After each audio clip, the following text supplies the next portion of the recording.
Yes, sir, boy. It's that stretch I need. Holy. This probably my favorite pose right here. The people that we used to be were very toxic, and we both had a lot of growing up to do.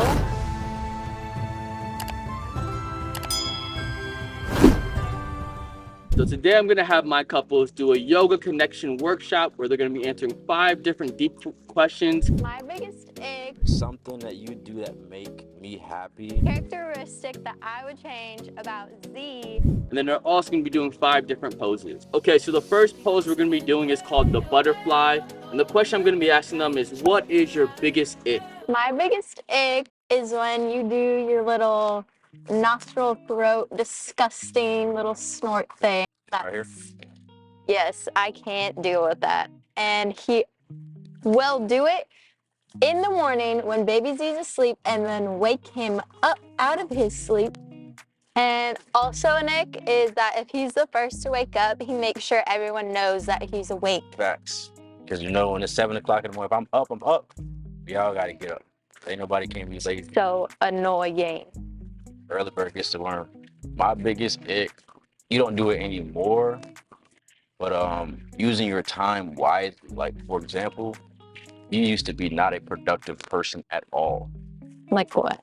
Like, if we had stuff to do, like, let's say laundry, or let's say clean the house, that's the last thing on your list. You're gonna do everything, go tanning, go shopping, or I just started tanning. that's what I'm saying. But it was always something. Cleaning, using your time productively was not one of your strongest aspects. But now you're like on top of things now.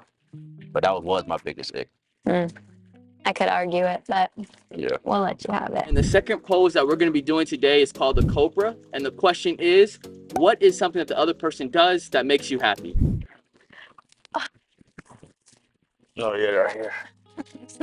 It's that stretch I need.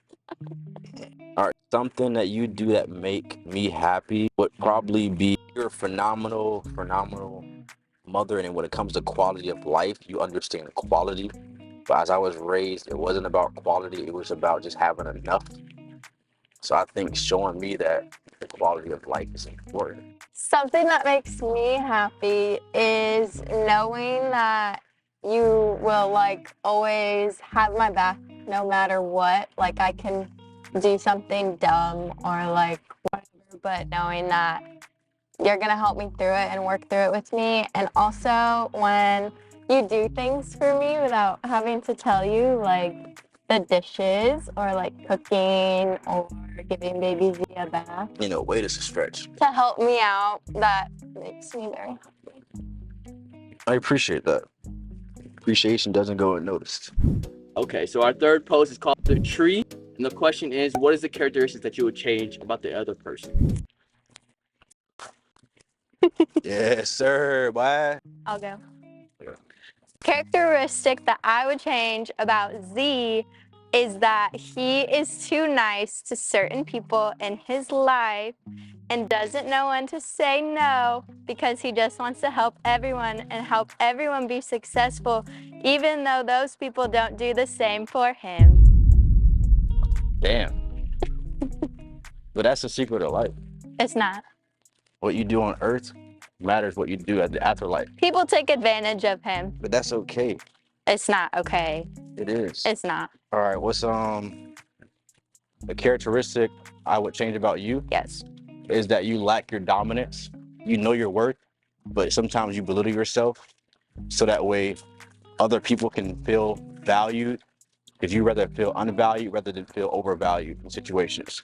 So what that means is that in a big room, like for example, you'll be in smaller rooms that you're too big to be in, instead of just being in your own room because you don't want to hurt anybody or put anybody in an uncomfortable position. When you can just say "F that," be your own person, and if you're outvalued than somebody, that's on them to either upgrade themselves or cry about it. Okay. Be more dominant is what I would say. Okay. And then our fourth pose is called the high lunge. And our question is, what is a characteristic that you admire about that person? This is probably my favorite pose right here. Oh. That quad. right, what's something that I admire most about you? Mhm. I feel like your adaptation is insane. Like any situation you can adapt to. Like that's what I'm saying. It's kind of like a blessing and a curse. But for example, you know how to adapt to any given situation that we're in. I'm talking about the worst possible situation. Instead of complaining and making a big deal about it, you just do what you got to do to get it done. And I feel like everybody don't have that characteristic, especially for a female. That's a beast characteristic to have.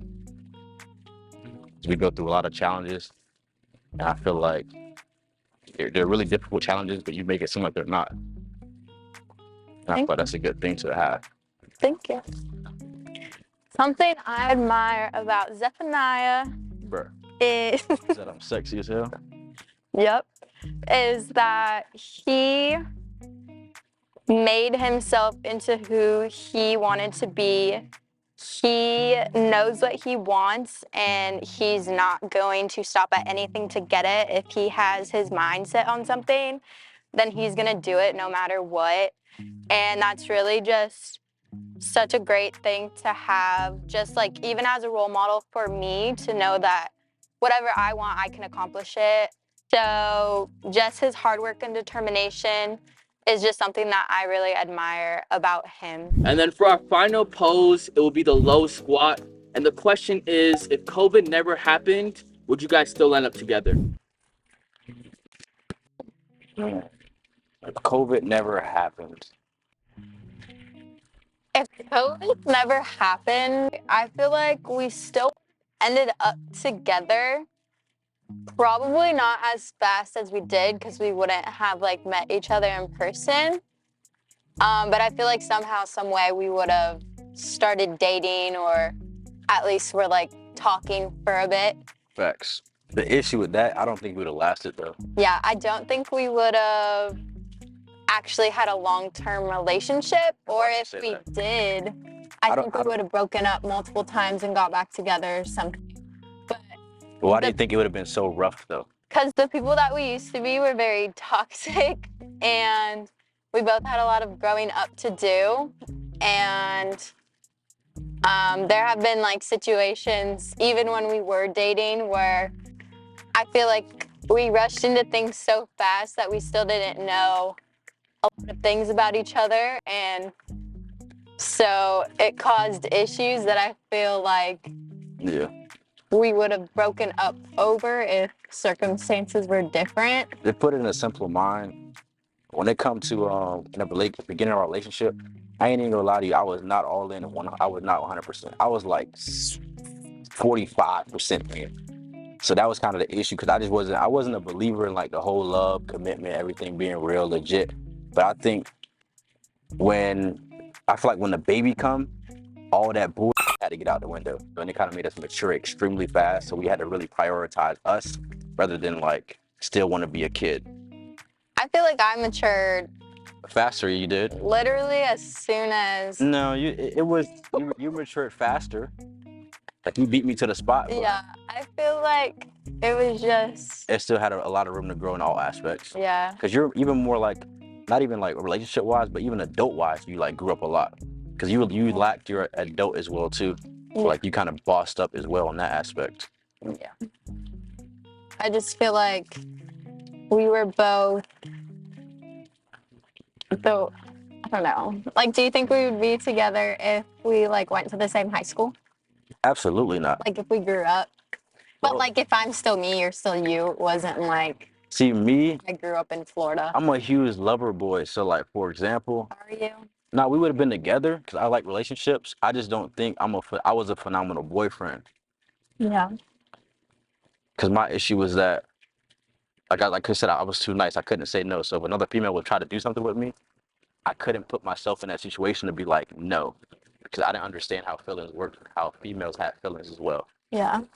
I feel like I was a good girlfriend. It was just I also didn't really care about their feelings long term. Yeah. Like I was always the one that broke up with the person. See, I could never break up with a person. I would say I break up with them, and then it was like on some toxic stuff. Like I don't want to be with you, but like I'm just saying that so you can tell me how much you care about me. So See, no. it was like manipulation. And I just feel like we both would have been very sneaky. Just toxic people, but we're young. You feel me? We're young, competitive people, and that's kind of what it circled down to. And that will conclude the workshop. Thank you for Jazz and Z for participating. Thank you guys for watching. Like, comment, subscribe, and we'll see you on the next video.